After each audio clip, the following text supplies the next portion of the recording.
Under the familiar hum of the fluorescent lights, Elena Martinez adjusted her monitor for the third time that morning.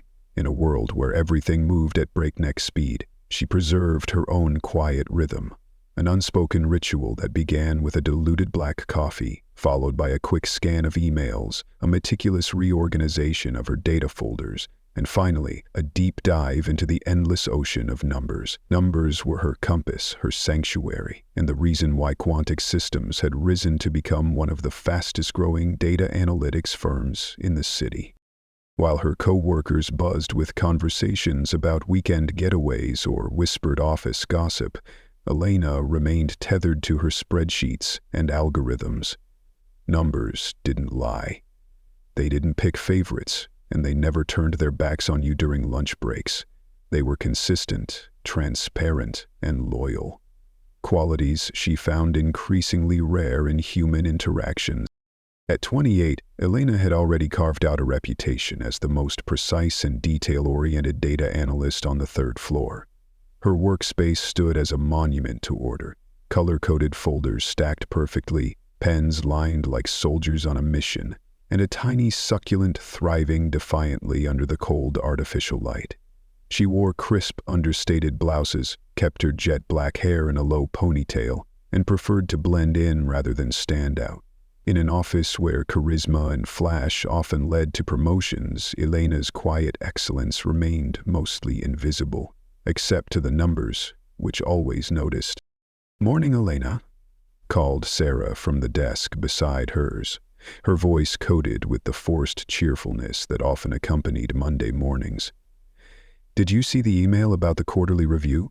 Devin wants all departmental reports submitted by Thursday." Elena gave a subtle nod, her eyes never leaving the screen. She was no stranger to Devin Klein, their department manager, and the way he turned routine requests into high-stakes missions. But Elena had long since learned how to filter out the theatrics.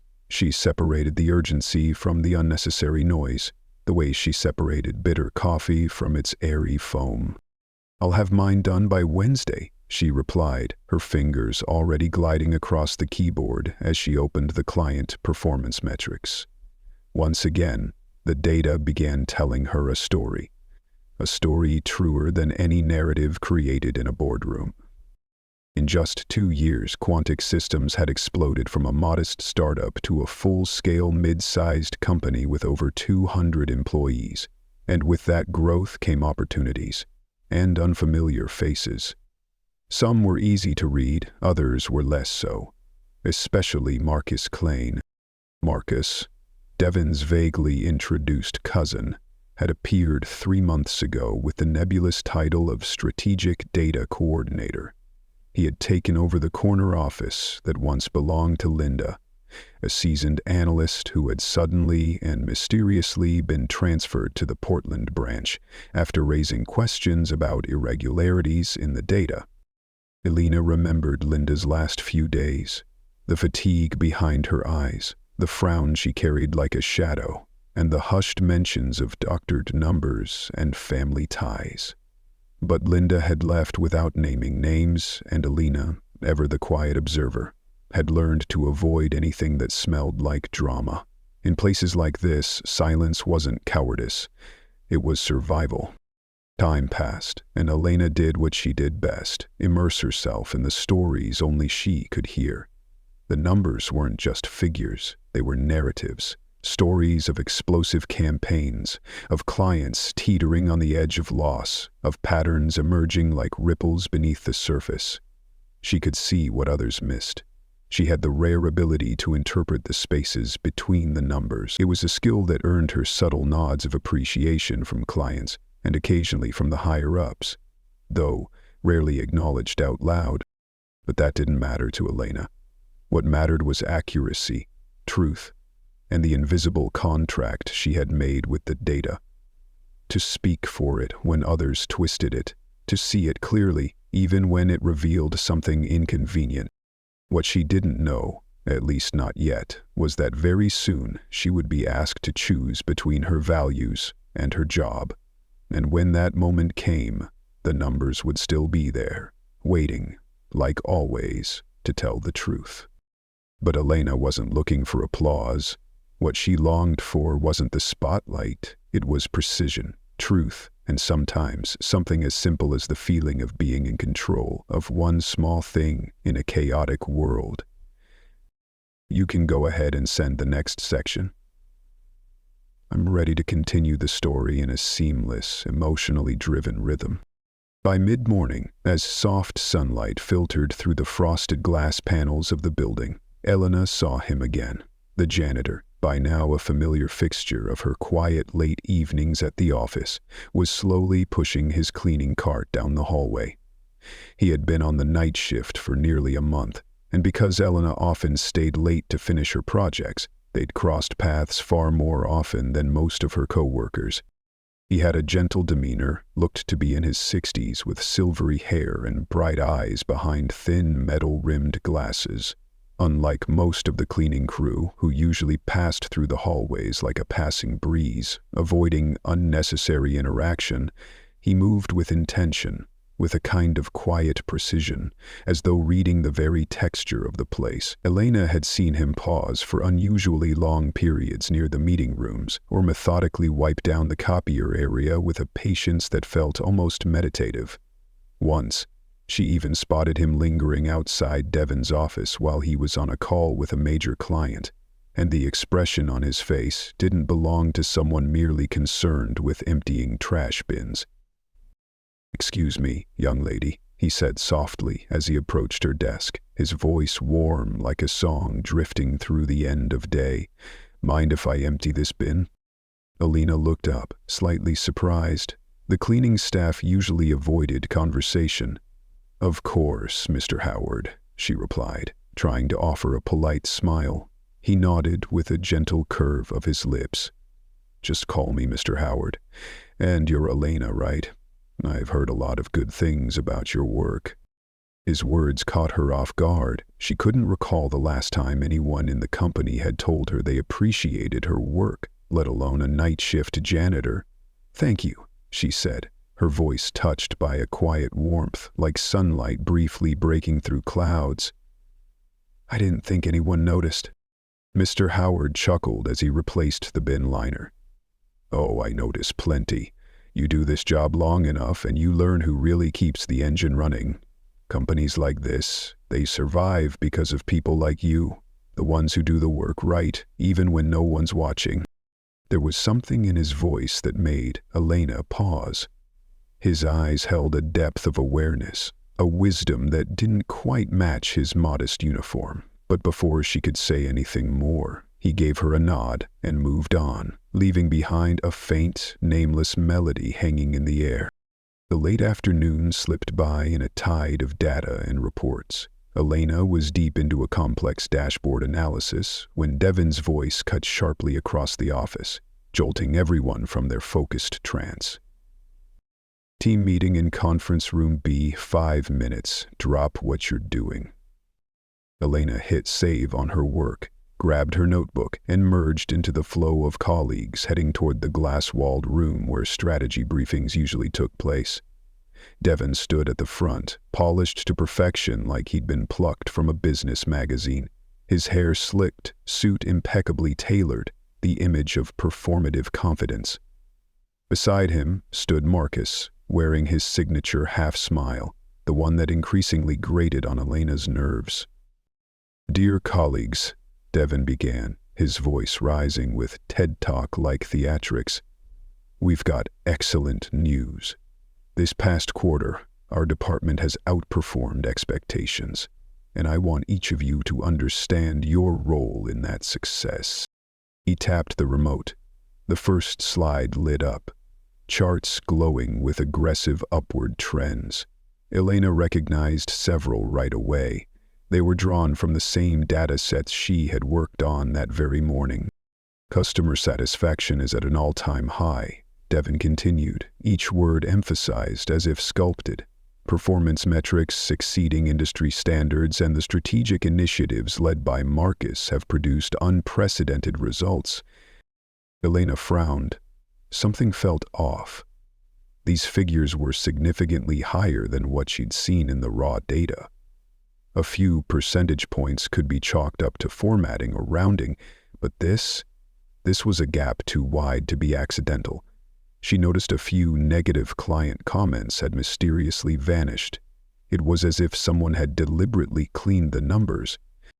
"I want each of you to revisit your individual tasks and ensure they align with this success narrative," Devon said, scanning the room with veiled authority. "Elena, I need your detailed analysis first thing tomorrow. Make sure it supports the story we're presenting to the board." The phrase "supports the story" rang like a nail hammered into her conscience. Data isn't meant to support stories. Data is the story, and any narrative worth telling must be rooted in truth, or not told at all. As the room emptied, Elena lingered, her eyes locked on the slides. She discreetly pulled out her phone and snapped a few photos. A knot of unease twisted inside her. "Something catch your interest?" Marcus had drifted beside her, his voice too casual, his smile too measured. "I just want to make sure I understand the metrics," she replied, forcing her tone to stay neutral. "Oh, don't worry too much," he said with practiced calm, though his eyes stayed sharp. "Devon and I worked closely on these numbers. Everything's under control." That last phrase sent a chill down her spine. Back at her desk, Elena reopened the original reports. One by one, she compared the presentation charts to the actual performance data. The discrepancies widened with each slide. Metrics had been heavily rounded. Failed campaigns were rebranded as strategic learning opportunities. Key performance periods had been cherry-picked to paint a falsely optimistic picture. Leaning back in her chair, she stared at the dual screens before her. The truth was unmistakable, but in a place like Quantic, the truth wasn't always welcome. Elena understood that, but she also understood who she was. As the clock edged toward 5:00 p.m. and the office began to empty, Elena stayed behind, taking slow, deliberate breaths. She would do the right thing. She would submit a report based on actual numbers and let Devon decide how to respond. She couldn't fix a broken system alone, but she could refuse to be part of its deception. She worked late into the evening, combing through every spreadsheet, compiling a comprehensive report, each discrepancy flagged, each rationale explained. When she printed the final copy, Mr. Howard passed by once again, his cart moving in its slow, steady rhythm. Their eyes met, no words exchanged. But in his gaze, Elena saw something deeply familiar, the quiet dignity of someone who chose to do what's right, even when no one's watching. "Working late again, Elena?" Mr. Howard's warm, low voice reached her just as he paused beside her desk, as if he had been standing there for quite some time before choosing to speak. Elena looked up from her screen, eyes shadowed by fatigue but still lit with a flicker of resolve. "Just finishing an analysis for tomorrow. Sometimes, to make sure everything's completely accurate, you have to put in a little extra time." He nodded, his expression lined with a kind of quiet respect. "Accuracy. That matters more than most people realize. In all my years working, I've learned one thing. The people who care the most about doing things right are often the ones who face the toughest challenges. But they're also the ones who end up making the changes that last." Elena paused for a moment. There was something incredibly sincere in the way he looked at her, a depth that transcended uniforms or job titles. "Did you used to work in the corporate world?" she asked, the question slipping out naturally, not as a probe, but more like a shared curiosity. He smiled gently, his eyes glinting with stories unspoken. "I've seen a lot of sides to the business world, enough to know this. Integrity is rare and priceless." Then, with a quiet nod, he began to push his cart away again, but paused as he reached the hallway's corner. Without turning, he spoke one last time. "Whatever it is you're working on, trust your instincts. The truth has a way of surfacing. Sometimes, it just needs someone brave enough to bring it to the table." Elena sat in silence, watching his thin frame disappear beyond the frosted glass. A strange feeling rose within her, as if someone had gently placed a hand on her shoulder and whispered, "You're not alone." The next morning, Elena walked into the office with a conflicted heart, fear and determination mixing like opposing currents. In her hands was a manila folder, silent but weighty like a verdict.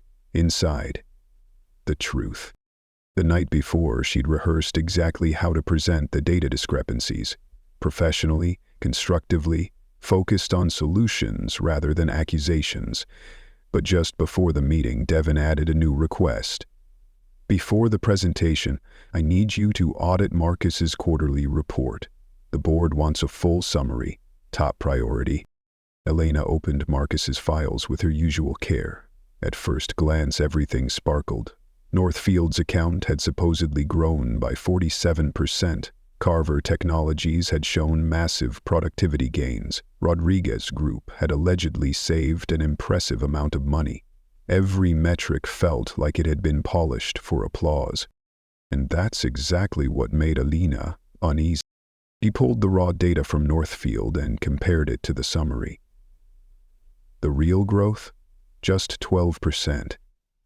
Marcus had double-counted interactions and, in some cases, misattributed numbers from other clients.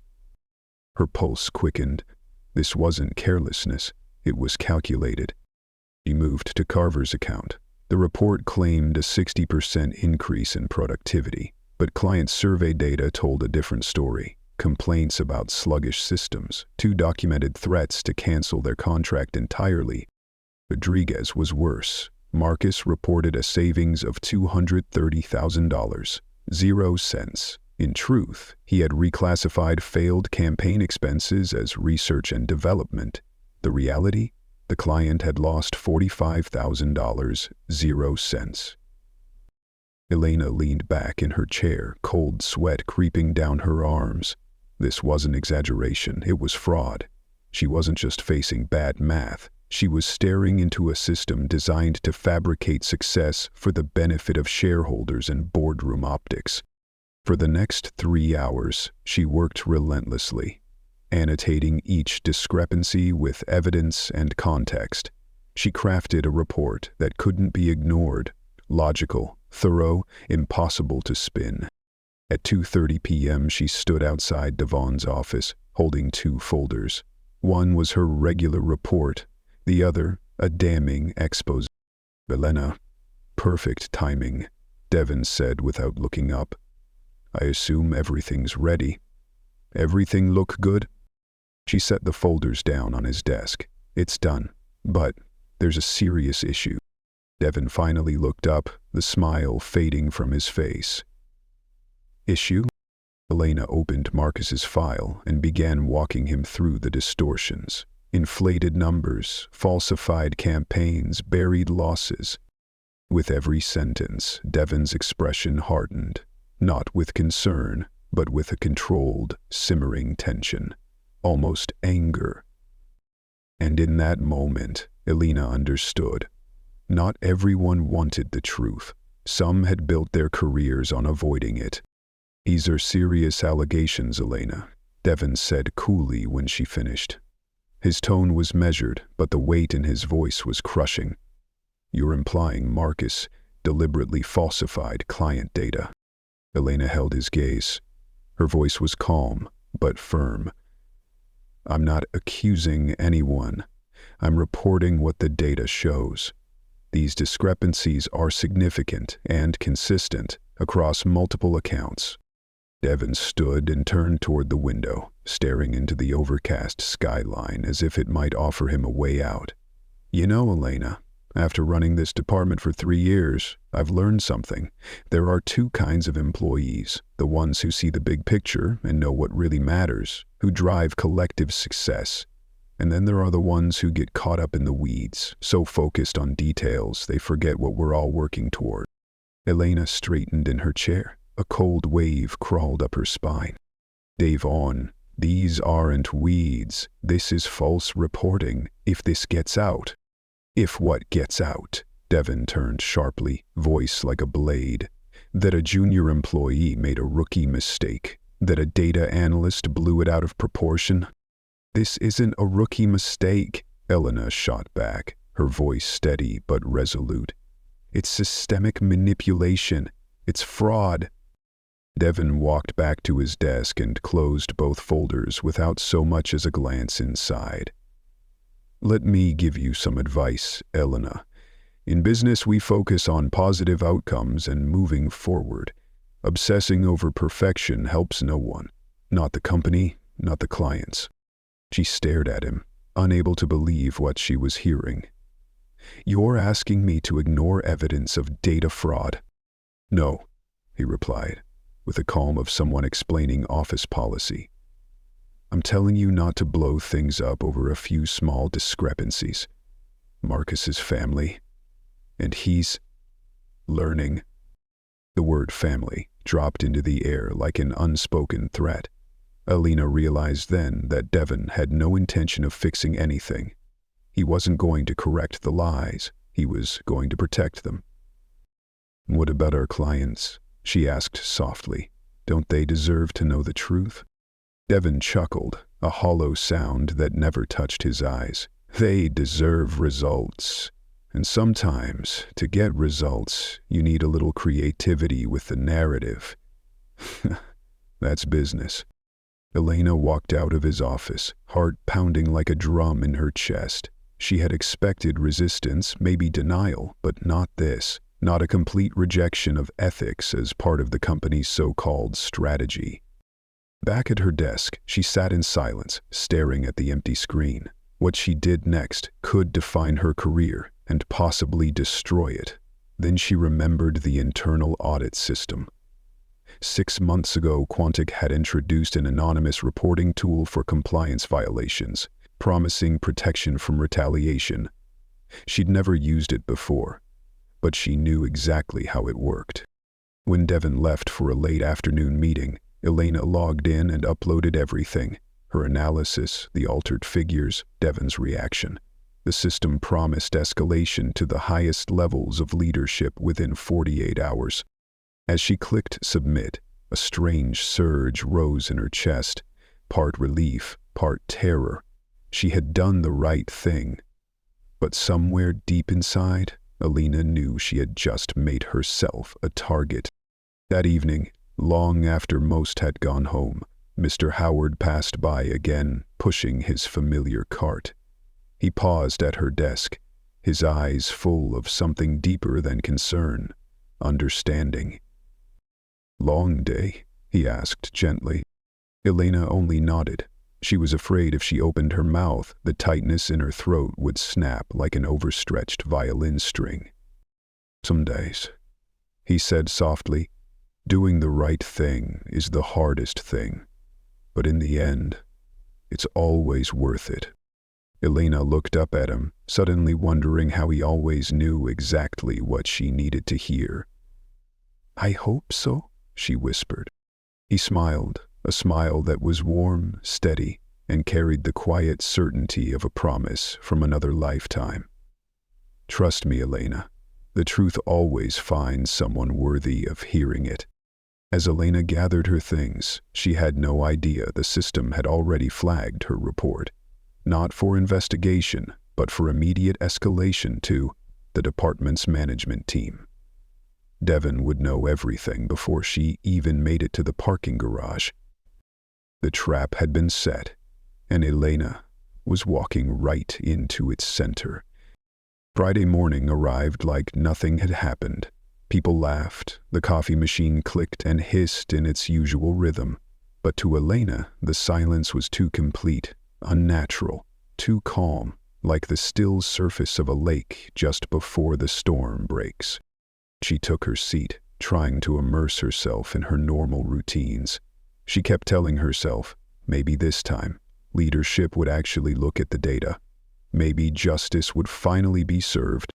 That hope was shattered at exactly 10:47, i.e., entire department, conference room. Immediately, Devon's voice rang out through the intercom like a fire alarm.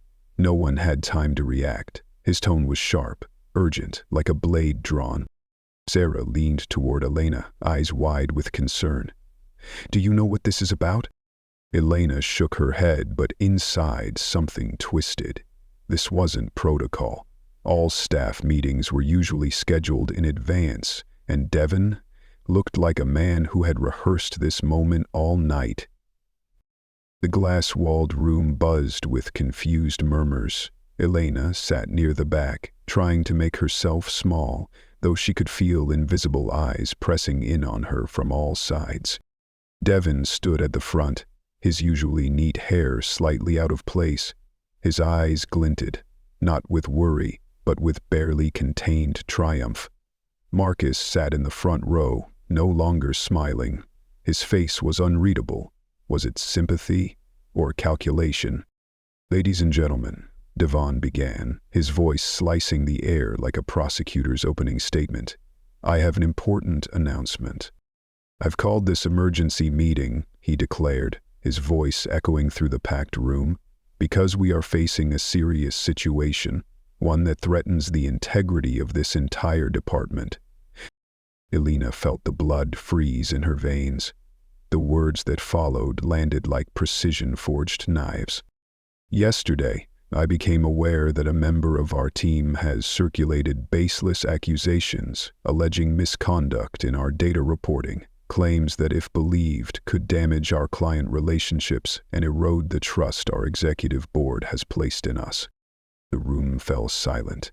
Elena could feel dozens of eyes subtly scanning the room, searching for the culprit. She kept her face composed, but her heartbeat pounded so hard it felt like a drum roll leading to her own sentencing. Devon's voice grew louder, his indignation staged to perfection. These accusations were not raised through appropriate channels or discussed professionally. Instead, they were submitted anonymously, an act of cowardice, unethical in nature, and entirely unfounded. Elena's hands clenched in her lap. She wanted to speak, to present her evidence, to defend the truth that had cost her sleep, fear, and now, perhaps, everything. But Devon had built the stage too carefully. There was no room for truth in this performance. "This employee," Devon continued, "has accused our newest team member, Marcus, of data manipulation. Marcus, who has brought innovative strategies and fresh perspectives to our department. Marcus, who just helped us renew contracts with 3 major clients this quarter." A few heads nodded in agreement. Elena saw it clearly now. Devon wasn't reacting. He was controlling the narrative, and he had turned her into the saboteur before she had a chance to utter a word. "Elena Martinez," he said sharply. Her name cracked through the room like a whip. "Please stand." The entire room fell into a deathly silence. Elena rose, legs trembling beneath her. She had pictured this moment before, but in a formal meeting, with professionalism, with evidence. Not this. Not a public execution. "Elena has violated internal protocol," Devon pronounced, as if reading out a verdict. She used the anonymous compliance system to submit groundless claims against a colleague, a decision that shows a fundamental misunderstanding of teamwork and professional decorum. "Devon, the data clearly shows," Elena began, her voice shaking but resolute. "The data shows exactly what it's meant to show," Devon cut in, voice icy. "It's your interpretation that's paranoid. Your refusal to align with management is what makes you unfit for this team." Elena's cheeks burned. Around her, coworkers stared down at their notepads or phones, anywhere but her face. Only Sarah met her eyes, and hers were filled with pain. "I followed the process," Elena said, louder now, her voice firmer. "I brought it to you first. When you dismissed it, I used the anonymous system, exactly how we were trained." "You broke the chain of command," Devon snapped. "You've shown you can't respect leadership or collaborate within a structured environment." Marcus shifted slightly, and for a second, Elena thought she saw something like guilt flicker across his face. But he said nothing. "This behavior is toxic to our team culture," Devon continued, his voice rising to crescendo, like a conductor leading a final movement. It breeds mistrust and undermines everything we're working to build. Elena felt it. This wasn't a warning, it was a crucifixion, a calculated spectacle meant to cut her out like a tumor. Therefore, Devon declared, voice hammering the sentence into the room, effective immediately, Elena Martinez is terminated from Quantic Systems. The words sliced into her like a blade. Gasps echoed. Someone whispered, "Oh my God." "Security will escort you to collect your belongings," Devon added, now emotionless, robotic. "Your access credentials have been revoked. You have 15 minutes to vacate the premises." Elena stood frozen. She had braced for backlash, but not this brutal public humiliation. Devon hadn't just fired her, he had used her as a warning. "Let this be a lesson to all of us," Devon said, scanning the room, "about the importance of respecting authority and maintaining internal unity." Elena turned toward the door, her limbs numb, but then, in the corner of the room, she saw Mr. Howard. He wasn't holding a mop, he wasn't pushing his cart. He was standing, watching, not with pity, but with purpose. She packed her things. The little plant, her coffee mug, a photo of her parents. 3 years of dedication distilled into one light cardboard box. As she approached the elevator, Sarah rushed toward her. "Elena, I'm so sorry. This is insane. Everyone knows you're the most honest person here." Elena managed a faint smile. "Take care of yourself, Sarah, and start backing up your files today." Just before the elevator doors closed, heavy footsteps echoed down the corridor. Elena looked up. Mr. Howard. He had abandoned his cleaning cart. He moved quickly, but instead of saying goodbye, he reached up and unclipped the badge from his collar. "Stay again." "Elena, wait," he said, not with the gentle tone of a janitor, but with the command of someone used to being obeyed. She stepped out instinctively, following him as he walked straight back toward the conference room. Inside, Devon was still basking in nods from colleagues too frightened to speak up. Mr. Howard entered, his voice cut through the noise. "Pardon the interruption," he said clearly, "but I need everyone's attention." Devon turned, visibly annoyed. "Sir, this is a private meeting. If you're here to clean—" "Actually, Mr. Klein," Mr. Howard interrupted, his tone shifting, measured, commanding. "I think it's time we had a conversation." He reached into his pocket and pulled out another badge, not like a staff badge, but gleaming gold marked with authority. The room froze. "I'm James Howard," he announced, each word rippling through the stunned silence. "Major shareholder and newly reinstated CEO of Quantic Systems, and for the past month I've been working as the night shift janitor." Dead silence. Devon went pale. "Mr. Howard, we had no idea. If you'd known I was watching, you would have acted differently." Mr. Howard cut in, his eyes unwavering, "And that, Mr. Klein, is precisely the problem." James Howard stepped fully into the conference room. His walk no longer resembled that of the quiet janitor Elena had come to know. It was the assured stride of a true leader. Elena followed in silence, the cardboard box with her belongings now forgotten, as if it belonged to a life she had already outgrown. The same employees who had been nodding along with Devon moments ago now looked like they wanted to vanish into their seats. No one met Elena's eyes, or Mr. Howard's. "I've been working undercover here for the past month," James began, his voice calm yet commanding, no need to raise it. "After receiving several anonymous reports about corruption, favoritism, and data manipulation within this department, reports that upper management initially dismissed as the grumblings of disgruntled employees." Elena held her breath. So, her report hadn't been the first. Others had tried to speak out, only to be ignored. "I decided to investigate personally," James continued, walking slowly around the room like a general surveying a battlefield. Do you know what I discovered while working as your janitor, Mr. Klein? Devin opened his mouth, but no words came. I discovered that you've built a culture of fear and favoritism. I heard you dismiss concerns over data accuracy. I watched you shield your nephew despite clear evidence of underperformance. And just yesterday, I saw you publicly intimidate an employee. The only one who did exactly what we train all our employees to do, report a compliance violation. James paused, scanning the room. I also discovered that Elena Martinez is one of the most dedicated and ethical employees this company has ever had. Her anonymous report wasn't just thorough and well documented. It likely spared us from legal liability and customer lawsuits. Tears welled in Elena's eyes, but they weren't tears of pain. They were the tears of long-awaited validation. Mr. Klein, James said, his tone now steel. Over the past month, you've failed every test of leadership ethics and professional conduct. You've shown blatant nepotism, ignored misconduct, fostered a toxic work environment, and punished someone who stood up for what was right. Devin was pale now, his hands visibly trembling. Mr. Howard, I can explain.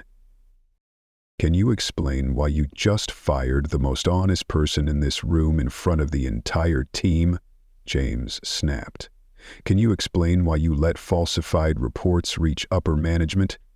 Or why you told Elena that success sometimes requires creativity in data? The room was silent. Elena could hear the soft hum of the HVA in the corner. And here's what's going to happen next, James announced. Devin Klein, you're terminated effective immediately. Marcus Klein, your nephew, is also terminated effective immediately. Gasps rippled across the room. Devin looked like a fish out of water. Marcus, who had remained silent until now, finally spoke, desperate. Uncle Devin told me those numbers were just estimates. I didn't know they'd go in the final report. I was just doing what he said. And that is exactly why family favoritism has no place in a professional environment, James said coldly. He turned to Elena, still standing at the threshold of the room, her hands gripping the box. Elena, he said, his voice softening, sincere, with the weight of a promise. I owe you an apology, and this company owes you far more. Elena set the box down and stepped into the room like someone emerging from a long nightmare, or perhaps stepping into a new chapter. You've embodied everything this company was built on: courage, integrity, and I intend to make sure that those qualities are rewarded. James pulled out a sleek black access card. Unlike the standard employee badges, it was thicker, embossed with a subtle holographic sheen and high-security insignia. This is for you. Elena stared at it, overwhelmed. I don't understand. That's a badge for access to the new Office of Ethics Oversight, a department we're establishing as of today, and I want you to serve as its interim director, James said. The room collectively held its breath. Sarah raised both hands in a celebratory gesture, beaming. I'm just a data analyst, Elena murmured, her voice cracking with emotion. You are not just anything, James replied firmly. You chose truth over comfort. You risked your career to protect our clients and uphold ethical standards. You're exactly who we need. He turned to address the entire team. She saw something wrong, she documented it, she followed procedure, and she refused to stay silent, even when it meant going up against her boss. Elena felt her face flush, not from shame, but from the rare, almost unfamiliar sensation of being seen for who she truly was. This new ethics office will have full authority to investigate any misconduct across departments. Elena will build her own team, access all departmental data, and report directly to me. Elena looked down at the badge in her hand, then back up at him. Well, me? She asked softly. Because leadership without ethics is worthless, James said. And because I've been watching how you work for the past month, how you solve problems, how you treat others, how you hold up under pressure. You have something no school can teach: true character." He paused, then added with a quiet gravity, "Elena, I won't lie to you. This job won't be easy. You'll have to investigate your former co-workers, make tough calls on violations, and you'll face resistance from those who prefer the old way of doing things." Elena stayed silent. Her mind flashed through everything, discovering the truth, Devon's cold dismissal, the public shaming, and the silence of those too scared to speak. She thought of Linda, who had been quietly transferred for speaking out, and she thought of those who would come after her, who might one day face the same choice between conscience and comfort. "I accept," she said, her voice clear, steady, like a note that refused to break. The room erupted in applause, not the polite kind reserved for company announcements, but genuine, wholehearted. Sarah leapt up, clapping like someone cheering for a hard-won victory. Even co-workers Elena barely knew smiled at her, nodding in approval. James shook her hand formally, but his gaze retained the warmth of the janitor she had once known. "Welcome to your new office, Director Martinez. Executive floor, corner office with a view of the city. I imagine it'll be a little different from your old cubicle." Elena laughed. Softly, sincerely, for the first time in years, she felt free. "Can I bring my little succulents?" "We'll make room for a whole garden if you'd like," James replied with a grin. As the meeting ended, employees stopped by to shake her hand or offer congratulations. Some whispered thank yous. James returned once more, handing her the badge she now saw clearly. Different, thicker, etched with a fine hologram and a high-security emblem. "This badge doesn't just open your office," he said. "It grants executive-level access to the entire system. Databases, reports, records. When you investigate compliance issues, you'll have total transparency." Elena looked at the badge in her hand, a new understanding settling in her chest.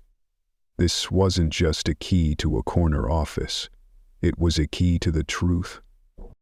"Thank you," she whispered, "for believing in what's right."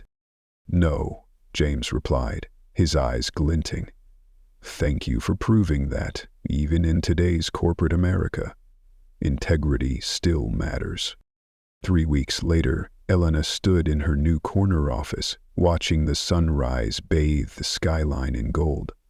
Floor-to-ceiling windows wrapped the room, and a wide mahogany desk comfortably seated 6. In the corner sat a small, vibrant fig tree, the kind of plant that would have never survived at her old cubicle, starved of sunlight. But the change wasn't just in the office, it was in the very culture of Quantic Systems.